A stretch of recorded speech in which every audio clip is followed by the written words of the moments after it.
যদি বাড়িতে একটা সহজ উপায়ে বিস্কিটটা বানানো যায় সেটা আর মানে বোঝাই যাবে না। আর ছোট থেকে বাচ্চা থেকে সবারই পছন্দ, বড় থেকে সবারই পছন্দ হবে। আর এই বিস্কুটটা যে চায়ের সাথে কফির সাথে খেতেও খুব সুন্দর লাগবে। আর এই দেখুন কত সুন্দর মচমচে হয়েছে, আর দেখতেও খুব সুন্দর লাগছে। এই দেখুন দেখতে এত সুন্দর যে চা কফির সাথে ভুলেই যাবেন যে একবার খেলে কিন্তু মুখে লেগে থাকবে। নমস্কার বন্ধুরা, বাঙালি কুকিং এ সবাইকে স্বাগত। সবাই ভালো আছো, আমিও ভালো আছি। আজকে আমি একটা রেসিপি বানাচ্ছি, আপনারা প্রথম থেকে পুরো শেষ পর্যন্ত দেখুন। আর এই রেসিপিটা এত সুন্দর যে চায়ের সাথে খেতেও ভালো লাগবে। আজকে আমি একটা বিস্কিট বানাচ্ছি, যেটা আপনারা রেখে রাখতে পারেন, যে স্টোর করে যে রাখবেন, যে 1 মাস 2 মাস রয়ে যাবে। আর চায়ের সাথে খেতেও খুব মজাদার লাগবে। চলুন দেখা যাক আজকে আমি কি দিয়ে বানাচ্ছি না বানাচ্ছি। এখানে আমি একটা জায়গা নিয়ে নিয়েছি। এখানে এবার আমি একটা তেল নিয়ে নিয়েছি। এখানে আমি তেলটা নিয়েছি 1টা কাপ মেপে নিয়েছি। চায়ের কাপের মেপেই আমি সবকিছু জিনিস দেখাচ্ছি। এখানে আমি যে তেলটা নিয়েছি যে চায়ের কাপের 1 কাপের একটু কম নিয়েছি, পুরো ভর্তি ভর্তি নিয়ে এই তেলটা আমি পুরো ঢেলে দিচ্ছি এর মধ্যে। এখানে আমি পুরো তেলটা ঢেলে দিলাম। এইটা এবার আমি সাইড করে দিচ্ছি। এবার আমি এখানে চিনি নিয়ে নিয়েছি। এখানে আমি 1 কাপ চিনি নিয়েছি, আর সেই চায়ের কাপের মাপেই আমি চিনিটা নিয়েছি। এবার একটা মিক্সির জারেতে আমি এটা ভরে নিচ্ছি। আর এখানে একটা এলাচ দিয়ে দিচ্ছি। এলাচটা দিচ্ছি টেস্টটা আসার জন্য, আর খুব সুন্দর লাগবে খেতে। এইটা আমি এবার একটা পাউডার বানিয়ে নিয়েছি। এইটা পাউডারটা বানিয়ে নিলে ভুলে যাবে ভালো তাড়াতাড়ি, ওই জন্য আমি এটা একটা পাউডার বানিয়ে নিয়েছি। পাউডার বানিয়ে নিচ্ছি আগে। এখানে আমি কিন্তু মিক্সারে গুঁড়িয়ে নিয়েছি। এবার আমি তেলের মধ্যে ঢেলে দিচ্ছি এইটাকে। এবার এইটাকে ভালো করে ঘেটে নেবো। আর এখান অবধি যে সকল বন্ধুরা দেখেছেন প্লিজ একটা লাইক দিয়ে দিবেন। পুরনো বন্ধুদের জানাচ্ছি অসংখ্য ধন্যবাদ।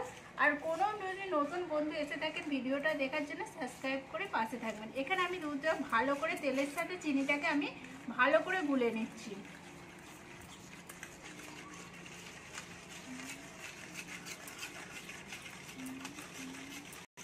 এখানে আমি তেলের সাথে ভালো করে মিশিয়ে নিয়েছি।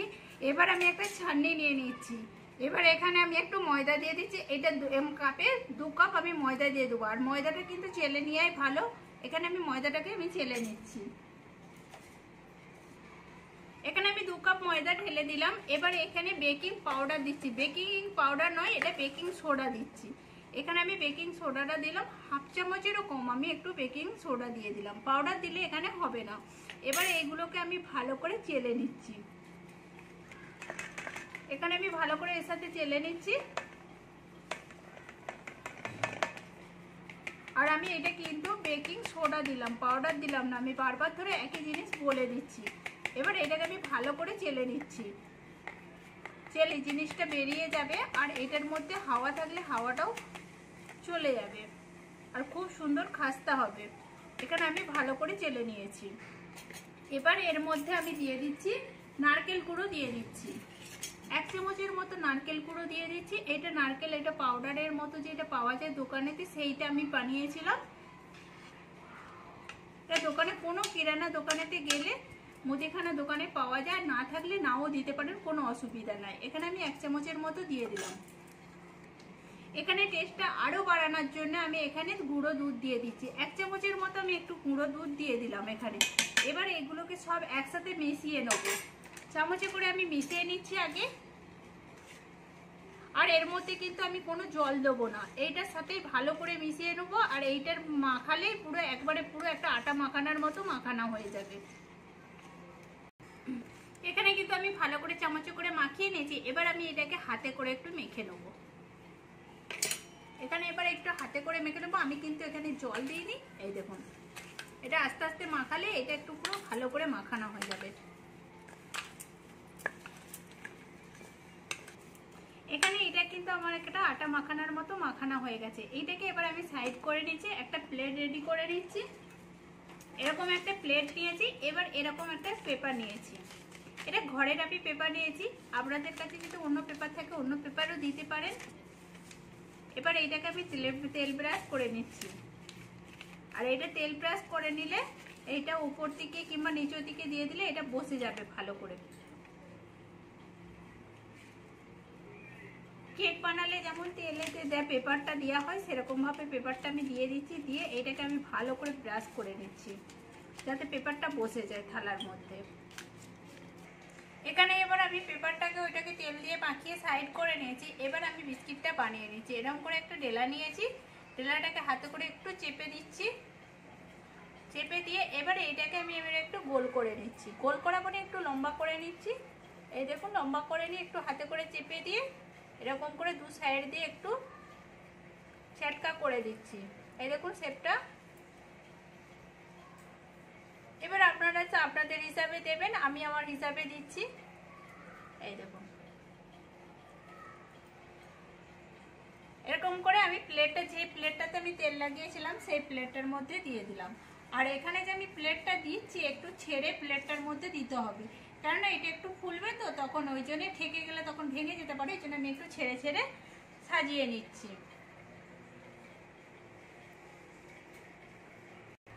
এখানে আমি এটা পুরোটা বানিয়ে নিয়েছি। এবার আমি একটা ডিজাইন দিয়ে দিচ্ছি। এখানে টুথপেস্টের একটা কাঠি নিয়েছি, এবার এটাকে আমি ছেদা করে দিচ্ছি। এই দেখুন আমি দুটো লম্বা লম্বা করে, এই দেখুন এরকম করে আমি পুরো একইভাবে দুধারে দুটো লম্বা লম্বা করে আমি ছেদা করে নিচ্ছি। সবগুলো আমি একইভাবে করে নিচ্ছি। এখানে কিন্তু আমার সবগুলো বানানো হয়ে গেছে আর আমি এটা ছেদাও করে নিয়েছি। এবার একটা কোড়া বসিয়ে দিয়েছি, কোড়ার মধ্যে একটা পেপার দিয়ে দিয়েছি। পেপারটা এই জন্যই আমি দিয়েছি কোড়াটা যাতে ক্ষতি না হয়, কিছু তেমন না হয়। শুকনো কোড়াতে দিলে সেখানে একটা দাগ হয়ে যায় আর একটা খারাপও হয়ে যায় তাড়াতাড়ি, ওই জন্য আমি পেপারটা দিয়ে দিলাম। দিয়ে একটা স্ট্যান্ড বসিয়ে দিয়েছি। এখানে স্ট্যান্ডটা বসিয়ে দিলাম। এবার আমি আস্তে আস্তে এই প্লেটটা এর উপরে আমি বসিয়ে দিচ্ছি। এখানে আমি বসিয়ে দিয়েছি ভালো করে। এবার আমি ঢাকা দিয়ে দেবো। ঢাকা দিয়ে আমি এখানে 10-12 মিনিটের মতো অপেক্ষা করব। আমি 10-12 মিনিট বাদে আমি খুলে দেখাচ্ছি। এখানে গ্যাসটাকে কিন্তু আমি কম আঁচেতে রেখেছি, খুব কমও নয় আর খুব জোরেও নয়, আমি মিডিয়াম আঁচেতে রেখে দিচ্ছি। মিডিয়াম আঁচেতেই বানাবো এই জিনিসটা। আমার 10 মিনিট হয়ে গেছে, আমি এবারে এটাকে খুলে নিচ্ছি। এই দেখুন কত সুন্দরভাবে ফুলেছে এইটা। এবার এটাকে আমি নামিয়ে নেবো আর এটা একটু ঠান্ডা হতে দেবো। এখানে কিন্তু আমার পুরোটা ঠান্ডা হয়ে গেছে আর আমি একটা দেখছি হাতে করে নাড়িয়ে, এই দেখুন উঠে যাচ্ছে। আর এই দেখুন পেছনটা কত সুন্দর হয়েছে, উপরটাও কত সুন্দর হয়েছে। আর এইটা আমার একটু লাল ভাব কেন এসেছে আমি বলে দিচ্ছি, আমার কোঁড়াটার জন্য। আমি কোঁড়াতে সবজি রান্না করি তো, তার ভাবটার জন্য একটু লাল হয়ে গেছে। আমি এবার এগুলো প্লেটে তুলে নিয়েছি। আর এইটা একবারে পরিষ্কার কড়াতে করলে পুরো সাদা ধপধপে হয়েই থাকবে। আর এই দেখুন সবগুলোই আমার কিন্তু একই ভাব হয়েছে, আমি সবগুলোই তুলে নিচ্ছি। আর এইগুলো কিন্তু ছেড়ে ছেড়ে দেবে, নাহলে কিন্তু জুড়ে যাবে। এই দেখুন আমার একটু একটু জুড়ে গেছে, কেননা ফুলেছে তো ওই জন্য জুড়ে গেছে। আমি সবগুলোই তুলে নিচ্ছি। এখানে কিন্তু আমার সবগুলোই হয়ে গেছে। আর এই দেখুন দেখতেও কত সুন্দর হয়েছে। এটা চায়ের সাথে, কফির সাথে কিংবা এমনি টাইমে বসেও খেতে খুব সুন্দর লাগবে, বাচ্চাদেরও পছন্দ হবে। আর এইটা যদি আপনারা ঘরে রাখতে চান 1 মাসের জন্য, একটা ভালো কাঁচের বয়ানের মধ্যে রাখতে পারেন, কারণ কাঁচের বয়ানের জিনিসটা খারাপ হয়নি। প্লাস্টিকের জিনিসে রাখলে একটা তেল একটা গন্ধ ছাড়ে, সেই জন্য কাঁচের জিনিসে রাখবেন, খুব সুন্দর লাগবে। প্লিজ আপনারাও এরকম করে বাড়িতে বানিয়ে দেখবেন আর কেমন হয়েছে সেটাও কমেন্ট করে বলবেন। ভালো লাগলে একটা লাইক করে, শেয়ার করে, সাবস্ক্রাইব করে পাশে থাকবেন প্লিজ।